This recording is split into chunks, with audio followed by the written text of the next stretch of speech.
पुस्तकालय कृष्ण भगवान के सर्वोच्च व्यक्तित्व अध्याय 38 वृंदावन में अकरा का आगमन। नारद मुनि ने कृष्ण द्वारा व्योमासुर की हत्या का उल्लेख नहीं किया, जिसका अर्थ है कि वह उसी दिन केश राक्षस के रूप में मारा गया था। केश दानव को सुबह सुबह मार दिया गया और उसके बाद लड़के गोवर्धन पहाड़ी पर गायों को चराने गए और यहीं पर व्योमासुर मारा गया। सुबह दोनों राक्षसों का वध किया गया। कंस ने अकरा से शाम तक वृंदावन पहुंचने का अनुरोध किया। कंस से निर्देश प्राप्त करने के बाद अक्रूर अगली सुबह रथ से वृंदावन के लिए रवाना हुए। क्योंकि अक्रीरा स्वयं भगवान का बहुत बड़ा भक्त था, वृंदावन जाते समय वह भगवान से प्रार्थना करने लगा। भक्त हमेशा कृष्ण के विचारों में लीन रहते हैं और अक्रा लगातार भगवान कृष्ण के कमल के नेत्रों के बारे में सोच रहे थे। उन्हें नहीं पता था कि उस दिन वृंदावन में भगवान कृष्ण और भगवान बलराम के दर्शन करने का अवसर प्राप्त करने के लिए उन्होंने किस प्रकार के पवित्र कार्य किए होंगे। एक शुद्ध वैष्णव हमेशा खुद को कृष्ण की सेवा करने के लिए अयोग्य समझता है। तो अकरा अपने भीतर सोचने लगा कि वह भगवान के परम व्यक्तित्व को देखने का दिव्य अवसर प्राप्त करने के लिए अयोग्य है। उन्होंने स्वयं को कृष्ण को एक भौतिकवादी व्यक्ति के रूप में भगवान के विज्ञान को समझने के लिए या चौथे वर्ग के व्यक्ति एक शूद्र के रूप में वेदों के अध्ययन के लिए अयोग्य माना। लेकिन फिर अक्रूर सोचने लगे, कृष्ण की कृपा से सब कुछ संभव है और इस प्रकार यदि वे चाहें तो मैं उन्हें देख सकूंगा। जैसे नदी की लहरों पर तैरती घास का एक ब्लेड संयोग से किनारे के पास आ सकता है और आश्रय प्राप्त कर सकता है, भौतिक अस्तित्व की लहरों से प्रभावित एक बद्ध आत्मा को कभी कभी कृष्ण की कृपा से बचाया जा सकता है। अक्रूर ने इस प्रकार सोचा कि यदि कृष्ण चाहें तो वे उन्हें देख सकेंगे। अक्रीरा अपने आप को सबसे भाग्यशाली मानते थे कि वे कृष्ण को देखने जा रहे थे, जिन्हें महान रहस्यवादी योगी देखना चाहते हैं। उन्हें विश्वास था कि उस दिन उनके पिछले जीवन की सभी पापपूर्ण प्रतिक्रियाएं समाप्त हो जाएंगी और उनका भाग्यशाली मानव जीवन सफल होगा।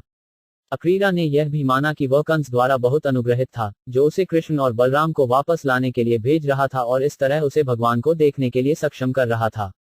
अक्रीरा ने यह विचार करना जारी रखा कि पूर्व में महान ऋषि और साधु व्यक्ति केवल कृष्ण के चरण कमलों के चमकते नाखूनों को देखकर भौतिक दुनिया से मुक्त हो गए थे। वह परम पुरुषोत्तम भगवान अब एक सामान्य मनुष्य की तरह आए हैं और यह मेरा सौभाग्य है कि मैं उन्हें आमने सामने देख पा रहा हूं, अक्रूर ने सोचा। ब्रह्मा, नारद और भगवान शिव जैसे महान देवताओं द्वारा पूजे जाते हैं, जो वृंदावन की भूमि को पार करते हैं और जो गोपियों के स्तनों को छूते हैं, जो कुकुमा के रंग से ढके हुए हैं, वे बहुत ही कमल के चरणों को देखने की उम्मीदों से रोमांचित थे। उन्होंने सोचा, मैं बहुत भाग्यशाली हूं कि मैं इस दिन उन्हीं चरण कमलों को देख पाऊंगा और निश्चित रूप से मैं कृष्ण के सुंदर चेहरे को देख सकूंगा, जो माथे और नाक पर तिलक से अंकित है। और मैं उसकी मुस्कान और उसके घुंघराले काले बालों को भी देखूंगा। मैं इस अवसर के बारे में सुनिश्चित हो सकता हूं क्योंकि मैं देख रहा हूं कि आज हिरण मेरी दाहिनी ओर से गुजर रहे हैं। आज मेरे लिए विष्णुलोक के आध्यात्मिक राज्य की सुंदरता को वास्तव में देखना संभव होगा क्योंकि कृष्ण सर्वोच्च विष्णु है और उन्होंने अपनी इच्छा से स्वयं का अवतरण किया है। वह सभी सुंदरता का भंडार है, इसलिए आज मेरी आंखें सिद्ध होंगी। अक्रूर एक शक से परे जानते थे कि भगवान कृष्ण सर्वोच्च विष्णु हैं। भगवान विष्णु भौतिक ऊर्जा पर नजर रखते हैं और इस प्रकार ब्रह्मांडीय अभिव्यक्ति अस्तित्व में आती है। और यद्यपि भगवान विष्णु इस भौतिक संसार के निर्माता हैं, वे अपनी ऊर्जा से, भौतिक ऊर्जा के प्रभाव से मुक्त हैं। अपनी आंतरिक शक्ति से वे भौतिक शक्ति के अंधकार को भेद सकते हैं। इसी तरह कृष्ण, मूल विष्णु, ने अपनी आंतरिक शक्ति का विस्तार करके वृंदावन के निवासियों का निर्माण किया। ब्रह्म संहिता में यह पुष्टि की गई है कि सामग्री और कृष्ण का निवास उनकी आंतरिक शक्ति के विस्तार हैं। गोलोक वृंदावन में प्रदर्शित कृष्ण उसी आंतरिक शक्ति को सांसारिक वृंदावन में प्रदर्शित करते हैं, जहां वे अपने माता पिता के साथ और अपने दोस्तों, चरवाहों और गोपियों की संगति में आनंद लेते हैं। अकरा के कथन से यह स्पष्ट है कि चूंकि कृष्ण भौतिक प्रकृति के गुणों से परे हैं, वृंदावन के निवासी, जो हमेशा भगवान की प्रेममयी सेवा में लगे रहते हैं, वे भी पालौकिक हैं। अक्रीरा ने भी भगवान की दिव्य लीलाओं की आवश्यकता पर विचार किया। उन्होंने सोचा कि कृष्ण की दिव्य गतिविधियां, निर्देश, गुण और लीलाएं सभी सामान्य लोगों के अच्छे भाग्य के लिए हैं। लोग भगवान के दिव्य रूप, गुणों, लीलाओं और सामग्री पर चर्चा करके लगातार कृष्ण भावनामृत में रह सकते हैं। ऐसा करने से पूरा ब्रह्मांड वास्तव में शुभ रूप से रह सकता है और शांति से आगे बढ़ सकता है। लेकिन कृष्ण भावनामृत के बिना सभ्यता केवल एक सजाया हुआ मृत शरीर है। एक मृत शरीर को बहुत अच्छी तरह से सजाया जा सकता है, लेकिन चेतना के बिना ऐसी सजावट बेकार है। कृष्ण भावनामृत के बिना मानव समाज बेकार और बेजान है। अक्रीरा ने सोचा, वह परम पुरुषोत्तम भगवान कृष्ण अब यदु वंश के वंशजों में से एक के रूप में प्रकट हुए हैं। धर्म के सिद्धांत उनके अधिनियमित कानून हैं। जो ऐसे नियमों का पालन कर रहे हैं वे देवता हैं, और जो पालन नहीं कर रहे हैं वे राक्षस हैं। वह देवताओं को सुरक्षा देने के लिए स्वयं अवतरित हुए हैं, जो परमेश्वर के नियमों का बहुत आज्ञाकारी हैं। देवता और भगवान के भक्त कृष्ण के नियमों का पालन करने में आनंद लेते हैं और कृष्ण उन्हें सभी प्रकार की सुरक्षा प्रदान करने में प्रसन्न होते हैं। जैसा कि भगवत गीता में पुष्टि की गई है, कृष्ण की ये गतिविधियां उनके भक्तों की रक्षा करना और राक्षसों का वध करना पुरुषों के सुनने और वर्णन करने के लिए हमेशा अच्छा होता है। भगवान की महिमामयी गतिविधियों का जब भक्तों और देवताओं द्वारा किया जाएगा। कृष्ण भगवान के सर्वोच्च व्यक्तित्व, सभी आध्यात्मिक गुरुओं के आध्यात्मिक गुरु हैं। वह सभी पतित आत्माओं का उद्धारकर्ता और तीनों लोकों का स्वामी है। जो कोई भगवान के प्रेम से ओतप्रोत नेत्रों से उन्हें देखने में सक्षम है, वह दर्शन के उत्सव का आनंद लेता है। आज मैं भगवान के परम व्यक्तित्व को देख पाऊंगा, जिन्होंने अपनी दिव्य सुंदरता से भाग्य की देवी को सदा अपने साथ रहने के लिए आकर्षित किया है। जैसे ही मैं वृंदावन पहुंचूंगा, मैं इस रथ से नीचे उतरूंगा और भगवान, भौतिक प्रकृति के स्वामी और सभी जीवों को प्रणाम करने के लिए दंडवत हो जाऊंगा। कृष्ण के चरण कमलों की पूजा हमेशा महान रहस्यवादी योगियों द्वारा की जाती है, इसलिए मैं भी उनके चरण कमलों की पूजा करूंगा और ग्वाले लड़कों की तरह वृंदावन में उनके दोस्तों में से एक बनूंगा। जब मैं इस तरह भगवान कृष्ण के सामने झुकूंगा, निश्चित रूप से वे अपना निर्भीक कमल मेरे सिर पर रखेंगे। उनका हाथ उन सभी बद्ध आत्माओं को अर्पित किया जाता है जो उनके चरण कमलों के नीचे आश्रय लेते हैं।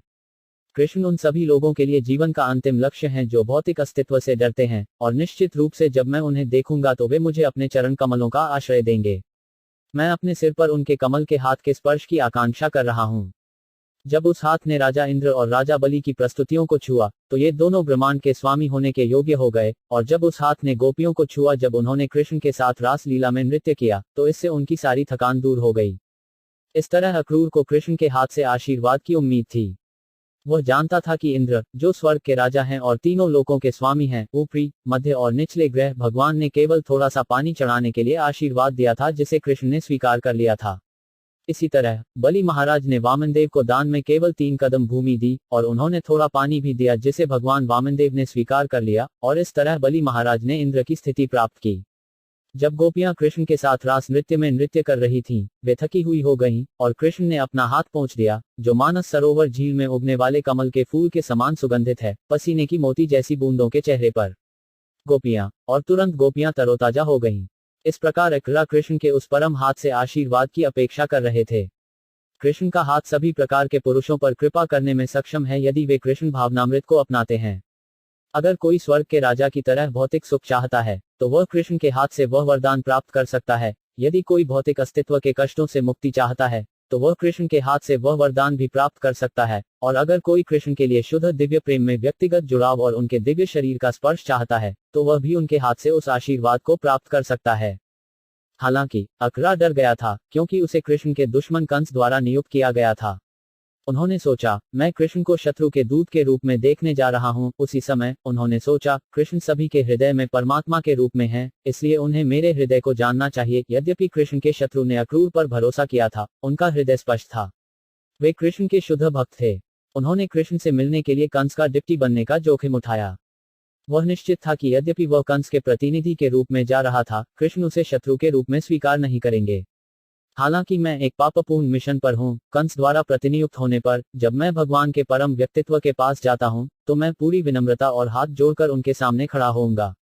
निश्चय ही वह मेरी भक्तिमय वृत्ति से प्रसन्न होंगे, और हो सकता है कि वे प्रेमपूर्वक मुस्कुराएं और मेरी ओर देखें और इस प्रकार मुझे सभी प्रकार के पापों से मुक्त करें। तब मैं दिव्य आनंद और ज्ञान के मंच पर रहूंगा। चूंकि कृष्ण मेरे दिल को जानते हैं, निश्चित रूप से जब मैं उनके पास जाऊंगा, वे मुझे गले लगा लेंगे। मैं न केवल यदु वंश का सदस्य हूं, बल्कि मैं उनका रिश्तेदार और एक शुद्ध भक्त हूं।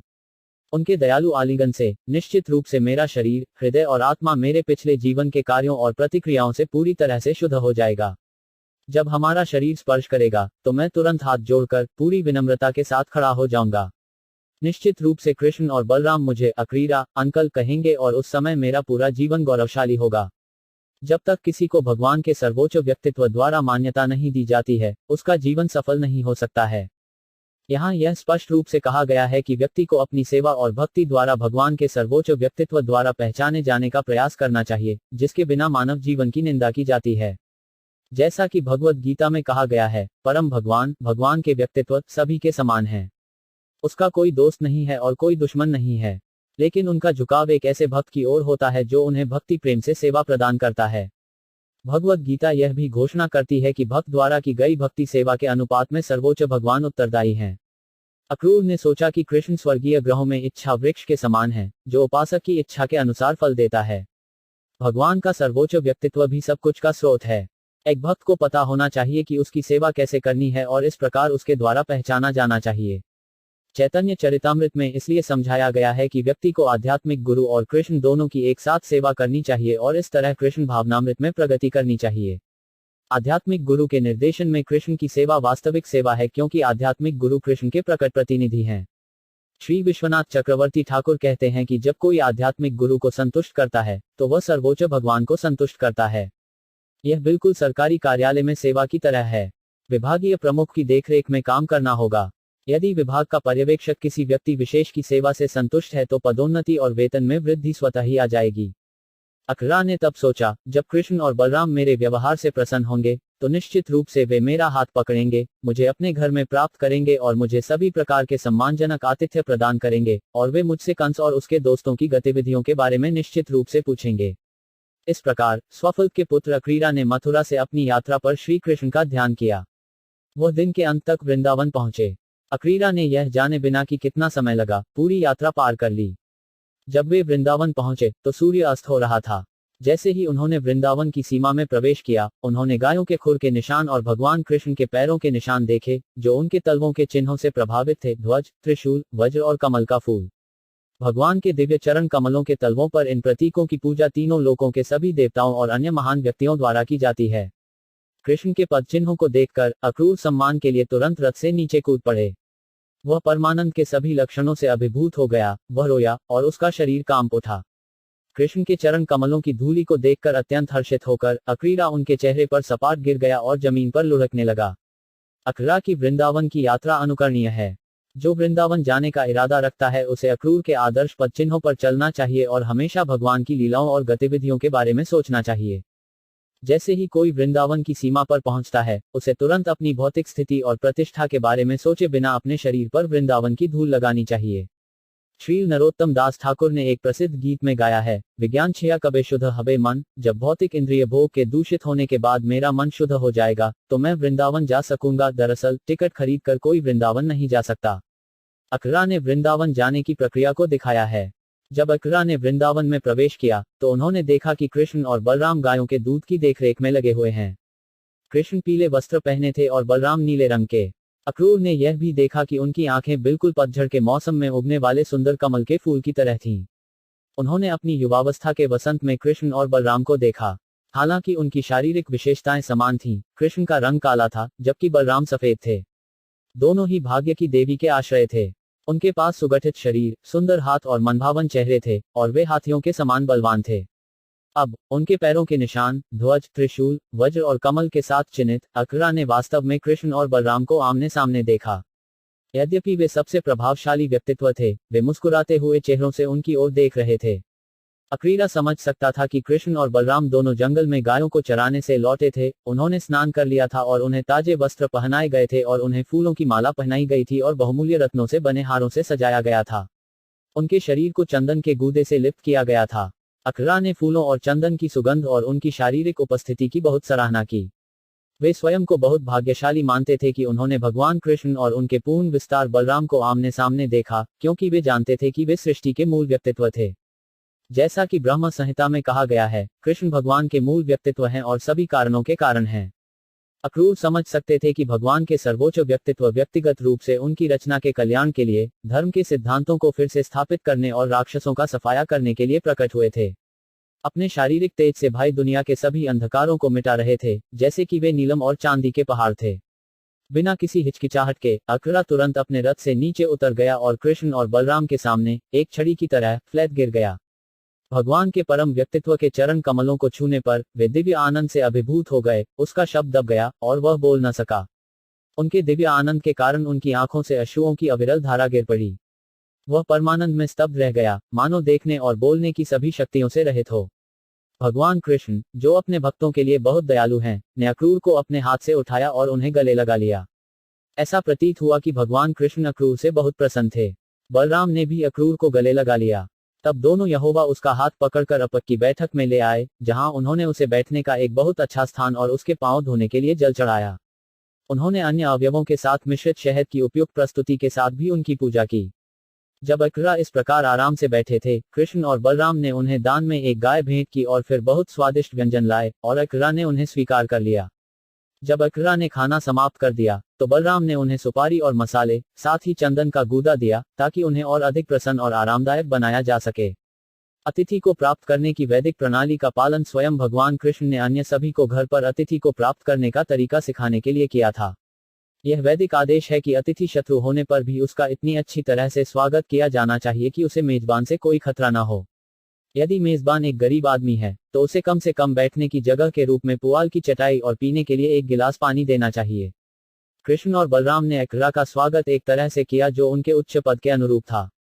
अकरा को इस प्रकार उचित रूप से प्राप्त करने और बैठने के बाद कृष्ण के पालक पिता नंद महाराज ने कहा, मेरे प्रिय अकरा, मैं तुमसे क्या पूछूं? मुझे पता है कि कंस आपकी रक्षा कर रहा है, जो सबसे क्रूर और आसुरी है। उसकी सुरक्षा ठीक वैसे ही है जैसे बूचड़खाने के रखवाले की जानवरों की सुरक्षा, जिसे वह भविष्य में मार डालेगा। कंस इतना स्वार्थी है कि उसने अपनी ही बहन के पुत्रों को मार डाला है, तो मैं ईमानदारी से कैसे विश्वास कर सकता हूं कि वह मथुरा के नागरिकों की रक्षा कर रहा है? यह कथन सबसे महत्वपूर्ण है। यदि राज्य के राजनीतिक या कार्यकारी प्रमुख केवल अपने आप में रुचि रखते हैं, तो वे कभी भी नागरिकों के कल्याण की देखभाल नहीं कर सकते। जैसे ही नंद महाराज ने मनभावन शब्दों के साथ अकरा से बात की, अकरा अपने दिन की मथुरा से वृंदावन की यात्रा की सारी थकान भूल गए। इस प्रकार कृष्ण के 38वें अध्याय का भक्तिवेदांत तात्पर्य समाप्त होता है। अकरा का वृंदावन में आगमन।